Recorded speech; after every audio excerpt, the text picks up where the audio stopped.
exactly. I mean, I was just thinking over the last few weeks as we've been sitting down putting a plan together for the coming year and where we want to take it to, when you actually look back at how much has changed.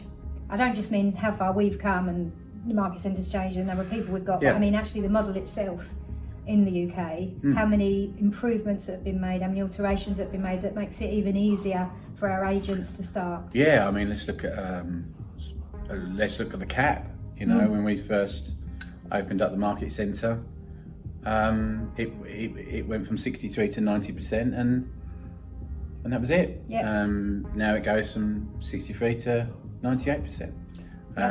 Not forgetting the amount they need to hit as well. That's changed dramatically.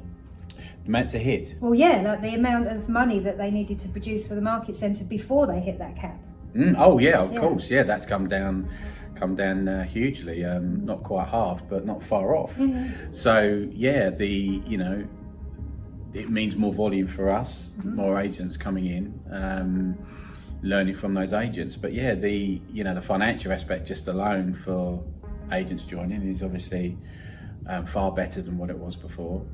And yeah, it's all about training and evolving and just making the proposition better for agents. And the tools as well. There's a lot more tools here if you think about it. When we first joined, the model itself, I mean, it's a win, obviously. It's 40 years of experience. It's 10,000 multi-millionaires. It's a proven model that you follow, and provided you do, there's no reason why you wouldn't have great success. But of course, if there's any additional tools there that can support that for leverage purposes, then we wanted to find a way to do that, and you did, didn't you? Well, yeah, I mean, I think the Nurture platform is still not really being used as well as it probably could do. That's a big mission, I think, for 2022. I think, being able to, most agents or most people have got a database. It's called a telephone or mobile phone, and they've got contacts in there. So, to have the ability to get out there very quickly and educate and nurture people over a consistent period of time, emails and text messages and Facebook messages and WhatsApps coming and all things like that makes a massive difference. So I think having these tools in place, it wasn't there before, and now it is.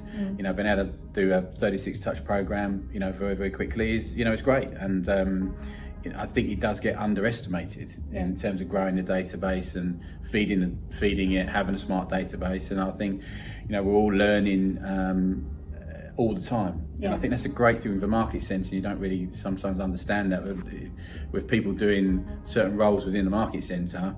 There's always somewhere to go to say, how do I do this? How do I improve? And that's what we're always looking for. So but that will continue, won't it? Well, yeah, I mean, that's another point to sort of mention. That's another thing that's changed, because when we first started, it was you, me and Hannah.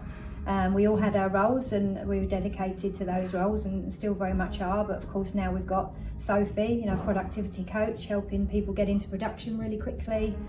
We've got Louise as well, phenomenal agent support here, again helping with all things tech. Sometimes you can be a phenomenal agent, but having never run a business before or not being particularly good with admin, etc., you need that help, that hands-on help as well. It can be daunting. I mean, I'd never had just on the productivity, on like the coaching side, I'd never had a coach in my life.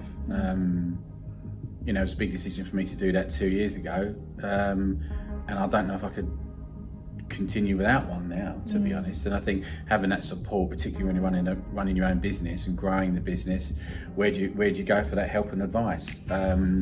It's really hard, and you want to try and cut out as many mistakes as possible. But I think there's some big things to come in 2022, which I'm sure we're going to.